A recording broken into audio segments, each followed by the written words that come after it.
My name's Kelly. I work for Classic Accident Repair in Mentor.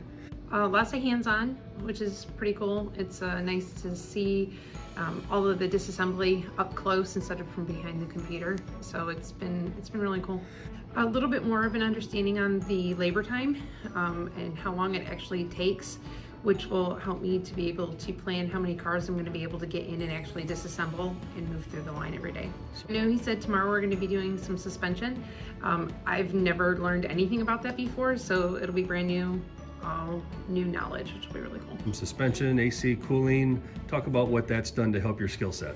So it'll definitely help me to be able to, when I look at CCC, to be able to determine the parts, because the photos aren't always super great in CCC. So seeing them hands-on in the vehicle will definitely help me to be able to find them in CCC better.